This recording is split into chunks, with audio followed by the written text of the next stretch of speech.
Le week-end arrive, les amis, et peut-être le temps des apéros grâce au beau temps de tous ces jours. Voilà, bienvenue sur notre chaîne Cuisine pratique pour les non-voyants. Et aujourd'hui, nous vous proposons un cake pour l'apéritif. Un cake au parmesan et au poivron. Voilà, alors évidemment, les cakes apéro, on peut les varier vraiment comme on veut. Et là, effectivement, aujourd'hui, c'est parmesan poivron. Voici donc les ingrédients dont vous allez avoir besoin.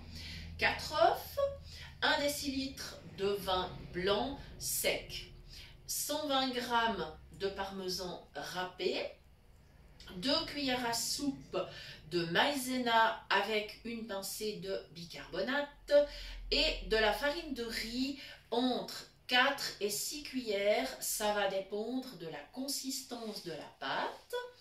Et bien évidemment, il nous faudra encore un poivron. Voilà, ce gâteau est bien évidemment sans gluten et il ne contient quasiment pas de lactose parce que le parmesan est un fromage à pâte dure et plus un fromage a une pâte dure, moins il contient de lactose. Voilà, bien. Alors, vous aurez remarqué que je n'ajoute pas de sel parce que le parmesan est suffisamment salé. Je mettrai par contre quelques petits tours de moulin à poivre. Voilà, ça je vais le faire d'ailleurs directement. Voilà, je sais que j'ai une amie qui suit la chaîne, elle est toujours en train de compter les tours de moulin à poivre que je mets. Et un jour, elle m'a dit dans une recette, mais tu te rends compte, tu avais mis 34 tours de moulin à poivre. Elle va se reconnaître, coucou.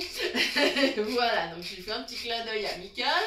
Et c'est vrai que moi, j'aime quand c'est bien poivré. Donc voilà, ça y est, on va pas exagérer quand même. Voilà. Donc, dans mon saladier, j'ai déjà mes 4 œufs, mon déci de vin blanc. Voilà.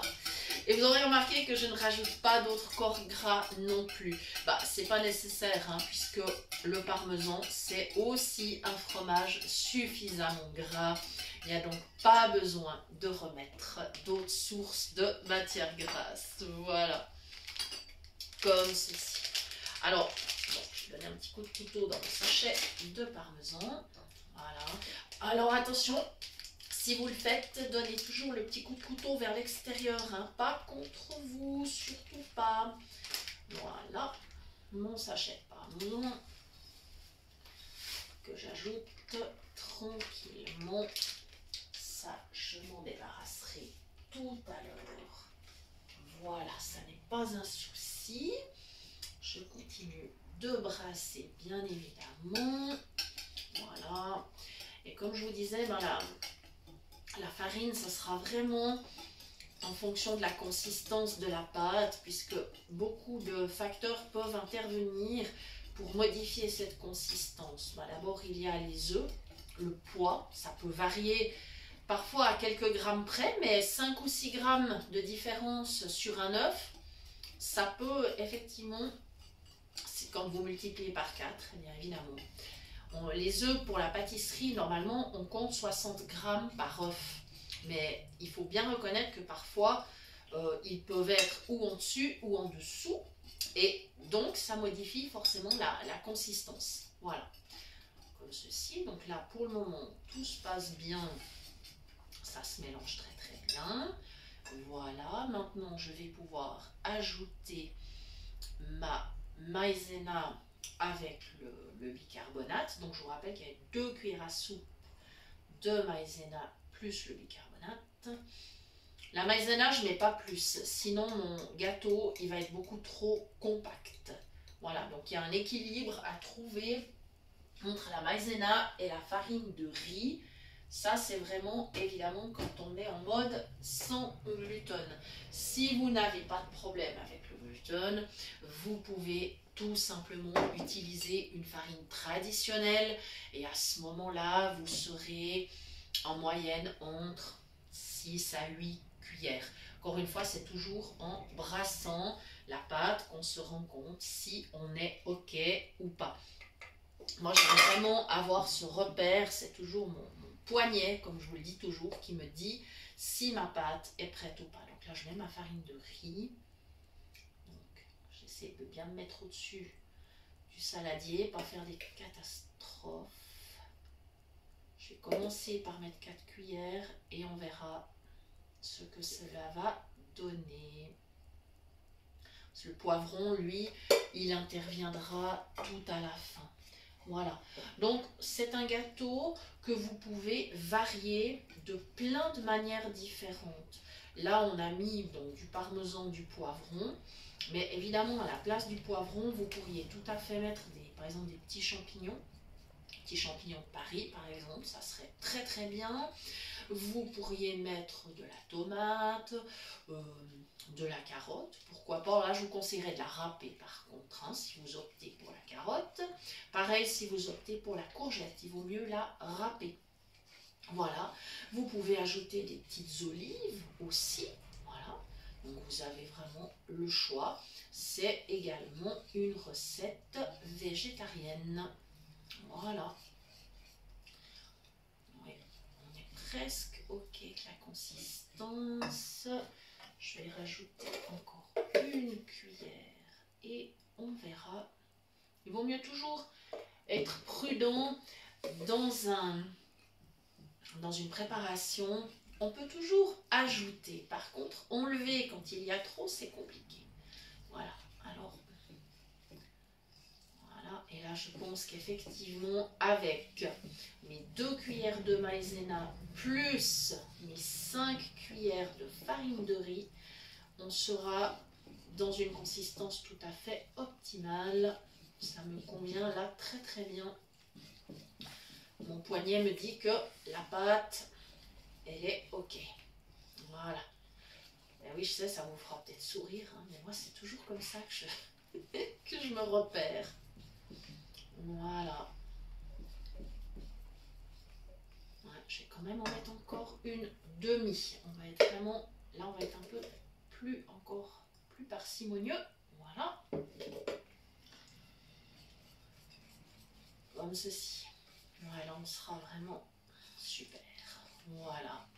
Et là, ensuite, il ne me restera plus qu'à émincer mon poivron. Voilà, donc vous voyez, c'est une recette qui est vite prête. Et puis vous pouvez faire des petites tranches, des petits cubes si c'est pour un apéritif. Et puis ça peut aussi être un repas pour le soir. Vous pouvez présenter 1 à 2 tranches de ce cake avec une salade ou pourquoi pas un petit potage de légumes.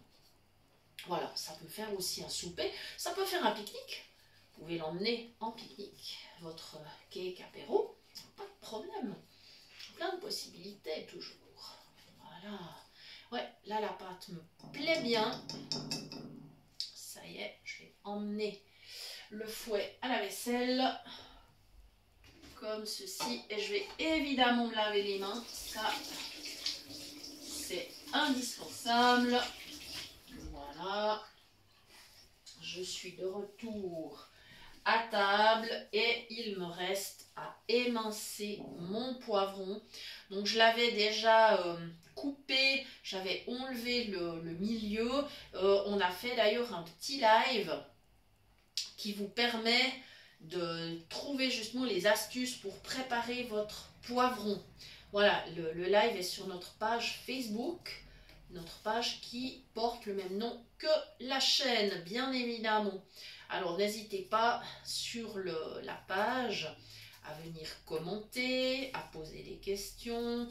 Merci pour les messages, merci pour les emails. Je vous rappelle que vous pouvez bien sûr toujours nous écrire à l'adresse suivante cuisinepratique@mail.ch. Nous vous répondons dans les délais les plus brefs possibles. Voilà, merci pour les partages de recettes. Vous êtes de plus en plus nombreux à partager et nous vous en remercions. Voilà, nous apprécions vraiment beaucoup toute cette collaboration qui s'installe. Vraiment, merci beaucoup.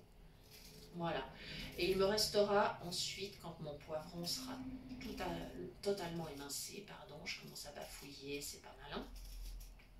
Il me restera à verser la pâte dans le moule à cake, à cuire à 180 degrés on va dire un minimum de 50 minutes. Je pense qu'on sera plus près des 55 probablement. Mais encore une fois, ça dépend toujours de plein de choses, du moule utilisé, du four, enfin voilà. Donc chez moi, je pense qu'on sera à 55 minutes. Après, il faut adapter en fonction de votre four, bien sûr. Voilà, ça change aussi la donne, hein. Si vous avez un moule en fer, un moule en silicone, ça peut faire varier le temps de cuisson. Voilà. Il faut toujours tester avec soit un couteau, soit un cure-dent ou une aiguille à cake si vous avez ce matériel chez vous. Et attention, comme c'est un gâteau qui contient pas mal d'humidité à cause du légume, il ne va pas se conserver très longtemps. Donc mangez-le rapidement et si ça n'est pas possible, si vous en avez vraiment trop, faites des tranches, emballez-les séparément dans du papier cellophane, du film alimentaire donc, et puis mettez-le au congélateur. Voilà, il n'y aura pas de souci, vous pouvez après le ressortir ultérieurement, vous le laissez un tout petit moment dégeler, il n'aura pas bougé, il n'y aura vraiment pas de problème. Voilà, je crois que je vous ai dit l'essentiel. Voilà, encore mille merci à vous et nous vous souhaitons une belle journée, un bon appétit, un bon week-end, beaucoup de plaisir si vous avez un apéritif entre amis ou en famille. Et nous vous disons à très bientôt sur notre chaîne ou notre page pour de nouvelles idées cuisine. Merci!